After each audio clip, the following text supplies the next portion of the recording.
Hello friends, good morning, Vande Mataram, जय भारत, जय Shri Swaminarayan.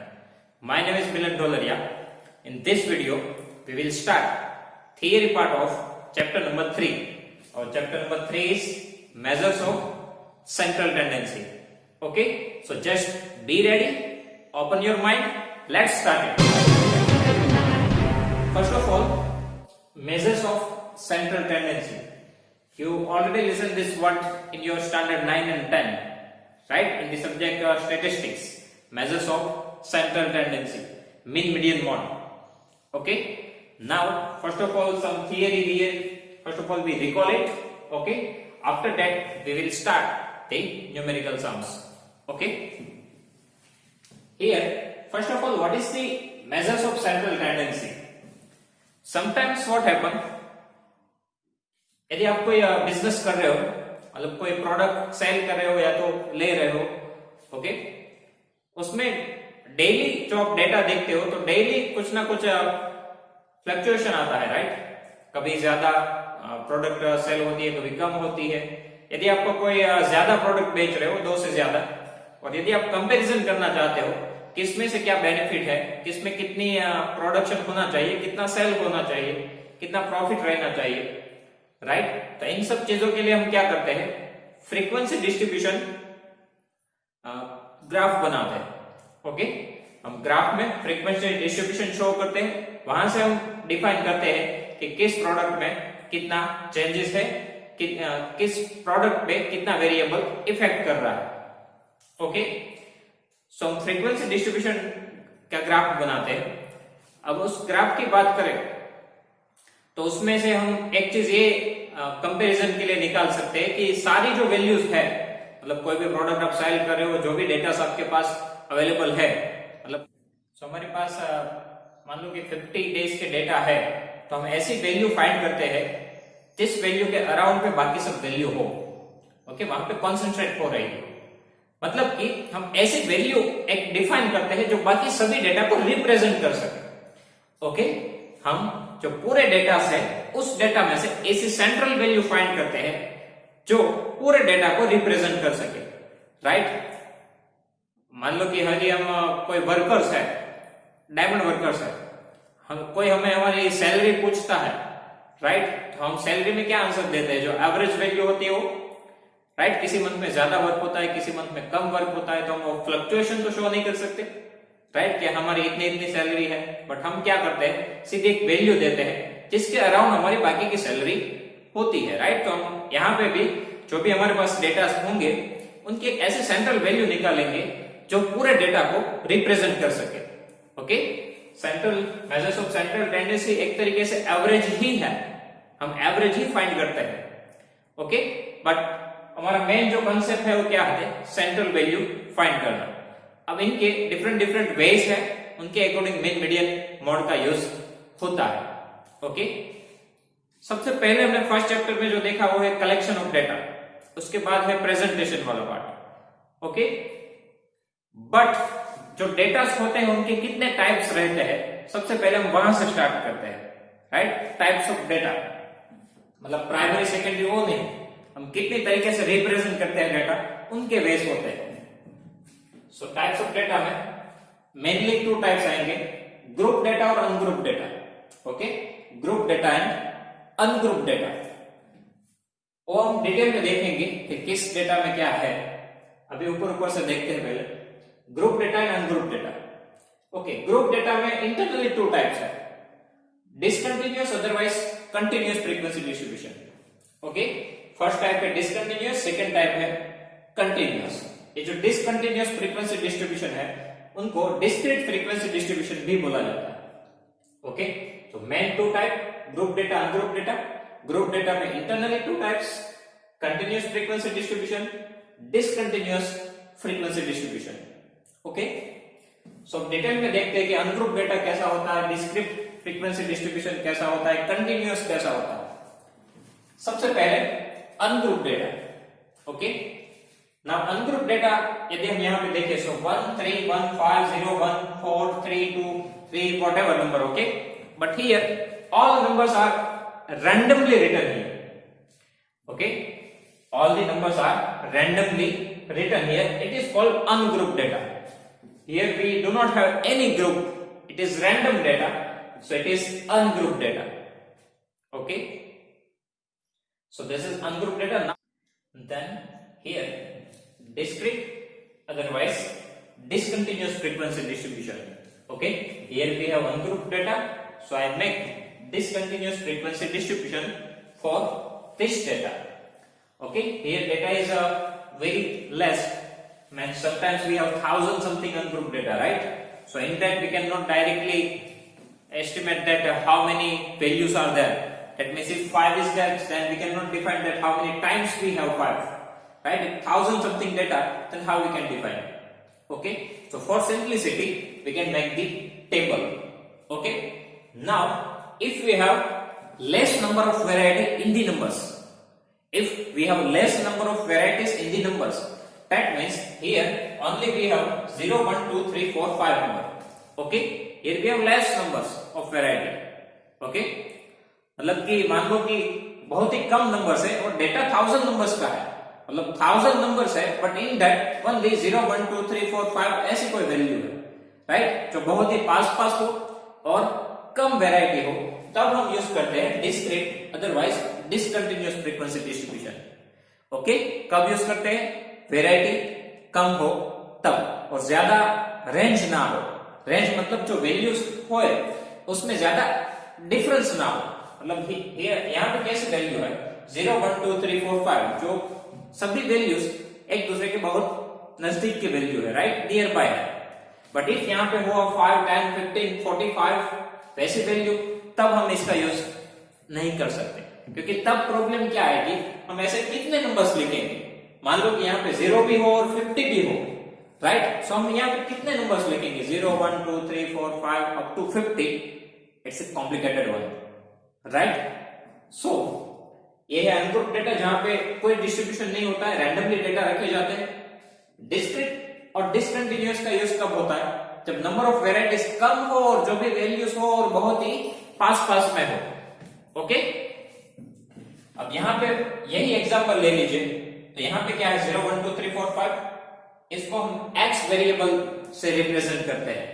Okay, ये हमारे लिए है variable x, that means whatever value. Okay, this is f. f means frequency. We already learned this in standard 9 and 10, right? f, that means frequency. Frequency means what? ये जो data है उसमें 0 कितनी बार है वो फ्रीक्वेंसी से रिप्रेजेंट किया जाता है. ओके, ये जो डेटा है इसमें 0 कितनी बार है वो किससे रिप्रेजेंट किया जाता है? फ्रीक्वेंसी से. ओके, यहाँ पे तो 0 एक ही बार है, सो फ्रीक्वेंसी 1. अब ये 1 के बारे में देखें तो 1 कितनी बार है? 2 टाइम, सो फ्रीक्वेंसी 2. मतलब वो फ्रीक्वेंसी क्या रिप्रेजेंट करती है कि कितनी बार आपका नंबर रिपीट हो रहा है. After that we have 2. So how many times we have 2 here? Only 1 time. So here 1. Now let's think about 3. Here we have 3, here we have 3, and here we have 3. So total 3 times we have 3. Right? So our frequency is 3. That means 3 times 3. Okay? Then think about the 4. We have only 1 time 4. So frequency 1. Now let's think about 5. Here we have 5, here we have 5. It means total 2 times we have 5. So 5, 2 times. This is discrete or discontinuous frequency distribution. Okay? Again I repeat this thing. इसका use हम कब करेंगे? जब number of variety कम हो और उन सभी जो वैल्यूज है उसमें कम डिस्टेंस हो तब. ओके, जब कम डिस्टेंस है, कम वेराइटी है, तब तो हम इनका यूज करेंगे. बट यदि ज्यादा वेराइटी है, ज्यादा डिस्टेंस है, तब क्या यूज करेंगे? तब यूज होगा कंटिन्यूअस फ्रीक्वेंसी डिस्ट्रीब्यूशन. यहां पे आप देखिए वैल्यू कौन सी है हमारे पास. 3 है, 5 है, 10 है, 17 है, 32 है, 23 है, 45 है. ओके, लोएस्ट वैल्यू के बारे में देखो तो वो 3 है, हाईएस्ट वैल्यू के बारे में देखो तो वो है 45. अब यदि हमने डिस्क्रीट अदरवाइज डिसकंटिन्यूअस का यूज किया तो कितनी वैल्यूज हमें लिखनी पड़ेगी? 3, 4, 5 up to 45. Right? It's a complicated. So for the simplicity, here we can use continuous frequency distribution. इसमें हम क्या करेंगे? कि जितने भी रेंज है, मतलब यहाँ पे लोएस्ट वैल्यू 3 कवर होनी चाहिए, हाईएस्ट वैल्यू 45 कवर होनी चाहिए, right. Frequency distribution lowest value और मैक्सिमम वैल्यू दोनों कवर होगी तो सभी वैल्यूज को हम कवर कर पाएंगे। ओके, तो यहाँ पे हमें इसको क्लास में डिवाइड करना पड़ेगा। ओके, क्लास में डिवाइड कर देंगे तो ये सभी जो डेटा है वो इजीली हम रिप्रेजेंट कर पाएंगे। ओके, इसके लिए हमने फॉर एग्जांपल मैंने यहाँ पे क्लास लिया है 0 to 10। ओके, 0 to 5 भी लिया जा सकता है, वो हमारी चॉइस है कि हम किस तरीके से रिप्रेजेंट करना चाहेंगे। Okay, 0 to 10, 10 to 20, 20 to 30, 30 to 40, 40 to 50, ये क्या है? क्लास। इसको क्लास बोला जाता है, मतलब एक रेंज जुड़ी हुई होती है, राइट। अब इसमें हमें कैसे टेबल बनाना है, साथ में रहेगी फ्रीक्वेंसी एफ। इसमें हमें ये देखना है कि 0 to 10 के बीच में जितने भी नंबर्स है वैसे कितने नंबर्स यहाँ पे है। 0 to 10 में कौन कौन से नंबर है? 1 2 3 4 5 6 7 8 9। ओके, सो इस रेंज में जितने भी नंबर्स है वो कितनी बार यहां पे रिपीट हो रहा है वो हमें देखना है। अब यहाँ पे 0 to 10 के बारे में देखें तो ये 5 है और 3 है। ओके, ये दो नंबर ऐसे हैं जो 0 to 10 के अंदर आते हैं, सो ऐसे 2 नंबर्स हुए, इसके लिए फ्रीक्वेंसी 2। ओके, 0 to 10 में जितने भी नंबर्स आते हैं उसमें से टोटल कितनी बार नंबर है? सो 5 0 to 10 में आते हैं, 3 0 to 10 में आते हैं, सो टोटल 2 नंबर ऐसा है यहाँ। ओके, एक और भी कहानी यहाँ पे जुड़ी हुई है 10 के बारे में। यदि 10 हुआ तो 10 यहाँ पे लेंगे या यहाँ पे लेंगे, तो नीचे वाले में लिया जाता है। ओके, यहाँ पे 10 है ही, उसको हमें ऊपर नहीं कंसीडर करना है, नीचे कंसीडर करना है। ओके, तो यहाँ पे 10 to 20, तो 10 है वो इसमें आएगा, 17 है वो भी इसमें आएगा, टोटल कितने नंबर्स हुए? 2, सो फ्रीक्वेंसी 2। ओके, नाउ 20 to 30 के बीच में कोई नंबर है यहाँ पे? यस, 23। एक ही ऐसा नंबर है जो 20 to 30 में आता है, तो फ्रीक्वेंसी 1। ये तो बहुत ही मैंने सिंपल और शॉर्ट एंड सिंपल एग्जांपल लिया है, ओके, एक्सप्लेनेशन के लिए। Let's think about 30 to 40, here we have only one number 32। okay, so frequency 1। 40 to 50 we have only 45, so 1। बहुत सारे नंबर्स हो सकते हैं, ये तो एक सिंपल सा डेटा मैंने एग्जांपल के लिए लिया है। ओके, सो ये डिफरेंस है अनग्रुप में, डिसकंटिन्यूअस में और कंटिन्यूअस में। ओके, अनग्रुप में तो रैंडमली डेटा रहेंगे, डिस्क्रीट अदरवाइज डिसकंटिन्यूअस के बारे में सोचे तो उसमें क्या होगा? बहुत ही कम रेंज होगी, बहुत ही कम नंबर्स यहाँ पे होंगे डेटा में। भले वो डेटा बहुत बड़ा हो, भले थाउजेंड्स ऑफ नंबर हो, बट जो नंबर्स उनके अंदर होंगे, मतलब ये 1 3 5 वो कम होंगे और उनके बीच में गैप भी कम हो, तब हम इसका यूज कर सकते हैं डिसकंटिन्यूअस का। और ये है कंटिन्यूअस। इसके साथ एक और भी कहानी जुड़ी हुई है डिसकंटिन्यूअस और कंटिन्यूअस के साथ। यदि हम इसको ग्राफ में रिप्रेजेंट करें, ओके, तो यहां पे आएगा x एक्सिस पे x रहेगा, y एक्सिस पे रहेगी फ्रीक्वेंसी f। ओके, अब यहां पे कौन कौन से नंबर है? 0 1 2 3 4 5। 0 कितनी बार है? 1। y एक्सिस पे हमें मैक्सिमम 3 तक रिक्वायरमेंट है। ओके, 0 कितनी बार है? 1 टाइम। देन 1 कितनी बार है? 2 टाइम। 2 कितनी बार है? 1 टाइम। 3 कितनी बार है? 3 टाइम। 4 कितनी बार है? 1 टाइम। 5 कितनी बार है? 2 टाइम। तो ऐसा ग्राफ हमें मिलेगा। ओके, इनके ग्राफ के बारे में हम देखें तो यहां पे 0 10 20 वैसे वैल्यूज की जरूरत है। ओके, और यहां पे हमें मैक्सिमम 2 की ही जरूरत है, वाई। ओके, अब इसका ग्राफ कैसे आएगा? 0 to 10 का आंसर है 2, राइट। 0 to 10 का आंसर है 2, तो ऐसा बॉक्स आएगा। ओके, रेक्टेंगल टाइप पाई लाइन। अब 10 to 20 उनके बीच में क्या है? उसके भी आंसर 2 है। 20 to 30 उनका आंसर 1 है। 30 to 40 उसका आंसर भी 1 है। 40 to 50 इनका आंसर भी 1 है। ओके, इनका ग्राफ ऐसा आएगा, इनका ऐसा। अब इनको क्यों ऐसा नेम दिया गया है वो सोचो, डिसकंटिन्यूअस और कंटिन्यूअस। यहाँ पे आप ग्राफ देखो तो कंटिन्यूअस लाइन जा रही है, राइट। यहां से लेके ये वाली कंटिन्यूस है, 0 to 20 पूरा ग्राफ कवर हुआ है, इसलिए उसको दिया गया है कंटिन्यूस फ्रीक्वेंसी डिस्ट्रीब्यूशन। यहां पे देखो तो पॉइंट्स मिलते हैं, बॉक्स नहीं मिल रहे बट क्या मिल रहे हैं, पॉइंट्स। ये पॉइंट्स मिल रहे हैं मतलब इन बिटवीन गैप है, गैप है, इसके लिए इसको नेम दिया गया है डिसकंटिन्यूस। ये कंटिन्यूस ग्राफ इसका नहीं है, राइट, ये ग्राफ कंटिन्यूस नहीं है, ये ग्राफ कंटिन्यूस है, एक के साथ दूसरा जुड़ा हुआ है। यहाँ पे तो अलग अलग है पॉइंट, राइट, इसीलिए डिसकंटिन्यूस है, वो कंटिन्यूस है। ओके, सो ये डिफरेंस है टाइप्स ऑफ डेटा। ध्यान में रखना ये तीनों टाइप का हम यूज करेंगे कब, जब हम मेजर्स ऑफ सेंट्रल टेंडेंसी के टर्म्स पढ़ेंगे। कौन कौन से टर्म है, बेसिकली 9-10 में आप देख के आए हो मीन मीडियन मोड। यहाँ पे मीडियन के साथ और भी तीन जुड़े हुए हैं, डेसाइल्स, परसेंटाइल्स, ओके, और क्वार्टाइल्स। ओके, वो जब हम सीखेंगे तब ये तीनों फॉर्मेट में सीखेंगे।